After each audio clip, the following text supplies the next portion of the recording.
Ripple has officially played at Ripple. Ripple has officially applied to become an actual bank. Yep, you read that right. They've also applied for a FedMaster account, which, if approved, would allow Ripple to hold RLUSD, their stablecoin, directly with the Federal Reserve. Pretty wild, right? This is fantastic news for XRP holders, and I'll tell you why as we dive into the details.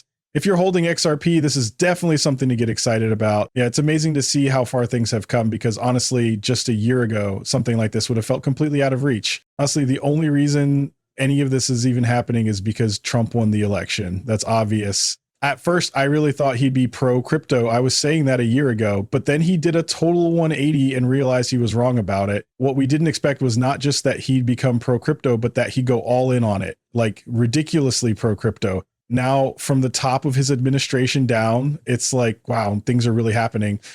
And here we are, having been in crypto early, watching everything shift. It's pretty incredible. The United States has really embraced crypto, and we're now seeing the first pro-crypto administration in the country's history leading the way. Because of that, approvals like this are exactly what we can expect to see. If things had gone differently, well, let's just say it might have been a very different story. It's interesting. None of us could have predicted how strongly this administration would support crypto. A few years ago, these were just fun what-if scenarios we would toss around as a community for critical thinking exercises, but now it's actually happening. It's wild to think about. Crazy, right? As someone who's been here for over 7.5 years and held on to XRP the whole time without ever selling a single one, I have to say, it's a bit surreal to see how things have unfolded.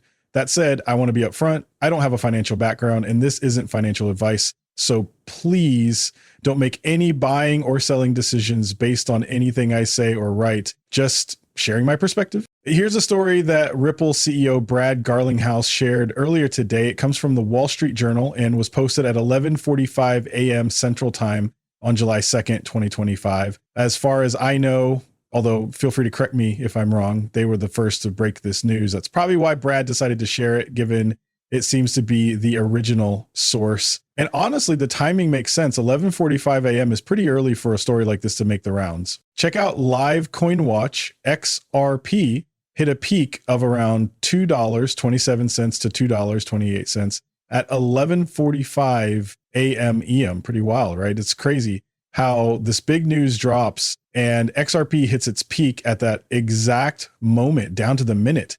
Then, of course, it starts dropping and dropping some more. It makes you wonder, doesn't it? This doesn't feel like a classic buy the rumor, sell the news situation because there wasn't really a recent rumor circulating. Sure, there's been decades of speculation, but nothing concrete leading up to this. Now, if you wanted to argue that they might be taking a page out of Circle's playbook, well, we can get into that in a bit. But even that's just a theory. There wasn't any big rumor floating around. It's all just unfolding. And trust me, I'll explain what I mean soon. Isn't this interesting? Who started selling right when that news dropped? It's fascinating, especially since this wasn't a buy the rumor type of situation. Here's the thing. There's only been one time I can remember when Ripple shared good news and the price of XRP actually went up. It didn't go up by much and it didn't last long. Honestly, it was so minor that I can't even recall exactly what it was. I do remember talking about it at the time though. Other than that, every time Ripple shares good news, the market either stays flat or more often drops. I'm not kidding. It's like clockwork. The fact that the price dips almost to the minute after the news breaks, that's got to be related to the news itself, right? Unless I'm missing something. Maybe there was another story that came out earlier that explains it. If so, please let me know. But as far as I can tell, this seems pretty clear. All right, so feel free to share your thoughts and theories about this, but hey, it is what it is. I just wanted to share it with you all. Now, let me show you what Ripple CEO Brad Garlinghouse posted about this story. Brad, with his 1.2 million followers on Twitter, shared this update, which, fun fact, now also has 1.2 million views. Coincidence? Maybe. Anyway, he posted it just 10 minutes after the story broke at 11:55 a.m. For context, I'm recording this at 6:46 p.m. Central Time on Wednesday, July 2nd, 2025. Here's what Brad had to say. True to our long-standing compliance roots, Ripple is applying for a national bank charter from the OCC, Office of the Controller of the Currency. If approved, we'll have both state oversight via NYDFS and federal oversight. This would set a new and unique benchmark for trust in the stablecoin market. Earlier this week, through standard custody, we took a big step and applied for a Fed Master account. Now, here's the part that really excites me. This is a game changer. As someone who's been in this space for a while, it's just wild to see how far we've come. If I had to pick the most exciting piece of news, this would be it. While Congress is working on clearer rules and regulations, and banks, far from the days of Operation Choke Point 2, are beginning to embrace this space, gaining access to a Fed master account would be a huge milestone. It would allow us to hold RLUSD reserves directly with the Fed. Think about that for a second, holding RLUSD reserves with the federal government. Not only would this add an extra layer of security, but it would also future-proof trust. And plus, talk about compliance, this could massively boost RLUSD adoption as we continue building out this ecosystem. RLUSD is already making waves as a multi-chain stablecoin. It's available on both the XRP Ledger and Ethereum. Here's something cool to keep in mind. For every RLUSD transaction on the XRP Ledger, XRP is needed as the gas token. That's a huge win for XRP. Stablecoins like RLUSD aren't going anywhere. And as RLUSD gains more success, and we want it to be a big winner, it's only going to benefit XRP even more. Even as it grows on other blockchains, it increases visibility and adoption, which is great for everyone involved. And here's the exciting part. As RLUSD becomes more well-known and widespread, more people will naturally dive into the XRPL ecosystem. They'll discover RLUSD, and who knows, that could be their gateway into the amazing world of But there you have it. There are so many reasons behind this, and a lot of it comes down to those ripple effects, no pun intended, that happen along the way. It's really about building the overall ecosystem and creating name recognition, which does make a difference. Personally, I want RLUSD to flourish across as many chains as possible.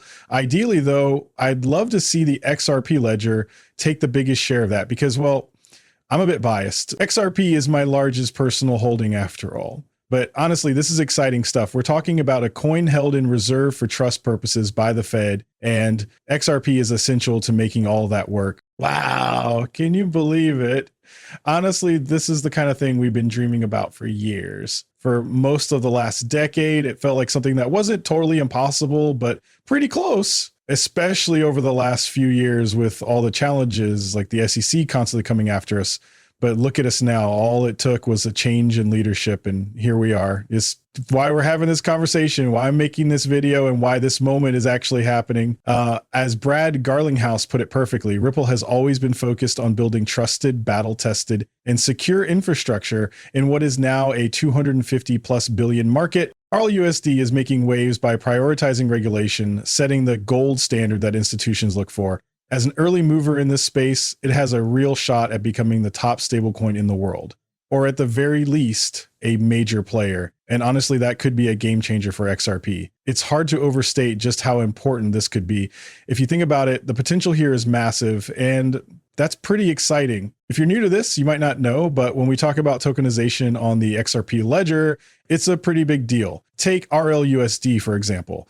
Every time something gets tokenized on the XRP ledger, it adds to the total value locked, TVL. Why does that matter? Well, TVL is a key metric that shows how active and valuable a blockchain ecosystem is. History tells us that the more TVL a chain has, the more likely its native token is to increase in value. It's a great indicator of a thriving ecosystem. So yeah, this is definitely exciting stuff. Because here's the thing, we're seeing a lot happening right now. One question that keeps coming up is, what about the competition? Take Tether, for example, the biggest stablecoin out there. They're definitely not taking the same approach as Ripple and Circle. Circle, to their credit, seems to be all about transparency. Honestly, it looks like they're doing everything they can to be as upfront as possible, which is refreshing. Now, I'm not saying Tether is doing anything wrong, but let's just say their approach raises some eyebrows. They're not exactly jumping at the chance to prove they have the reserves they claim. It's all a bit unclear, you know? Meanwhile, Ripple and Circle are out here saying, hey, we want you to know everything. And we're committed to being as transparent and federally regulated as possible. So which coins do you think have the best chance of thriving? Probably not Tether. If Tether keeps heading down the same path, it looks like Circle and RLUSD are the strongest contenders for the future right now. Seriously, that's where things are shaping up. I see two major players leading the way if Tether doesn't make some big changes, Circle and Ripple. And Ripple, of course, has a solid edge with the XRP ledger and its growing ecosystem. Oh, and don't forget, Circle just announced that they're launching USDC on the XRP ledger too. So when I was thinking about this, I was like, it doesn't really make sense for Ripple to launch their stablecoin and expect Circle to just step aside like, oh, sure, go ahead, have the whole blockchain and the entire XRP ecosystem to yourselves. That's not how businesses work. Of course, Circle is going to compete. They're not just going to sit back and let Ripple run the show. They're going to push their own stablecoin, USDC, and try to win over users on Ripple's blockchain. It's honestly no surprise that USDC jumped on this. Businesses don't just give up ground like that. What's interesting is Circle is using the same strategy as Ripple. They just happened to get to the headlines one day earlier. Big news from yesterday. Circle, the company behind the USDC stablecoin, has applied for a national bank charter. This is a big step toward bringing stablecoins into the traditional financial system, especially after Circle's major market debut earlier this month. CNBC confirmed that if the Office of the Controller of the Currency approves the application, Circle could become the first national digital currency bank under this type of charter. How cool is that? On top of issuing USDC, this move could also allow Circle to offer custody services for institutional clients in the future. Think blockchain representations of stocks and bonds. And honestly, if Ripple decides to follow suit, I wouldn't be surprised to see both of them get the green light. These are some wild times we're living in, especially when it comes to crypto. Honestly, it's such an exciting time to be part of this space. Sure, it's not the super early days when people saw insane fast returns, but the upside is that the risk isn't as crazy as it used to be either. When you think about it, okay, maybe you're not getting those sky high returns from back then, but there's still the potential for life-changing wealth. Plus, a lot of the uncertainty has been ironed out, which makes it feel a bit safer to put more serious money in. It's really a trade-off, but not a bad one overall. Having a lower risk profile compared to a decade ago isn't the worst thing, right? If you're new to crypto, I'd say this is a pretty exciting time to dive in.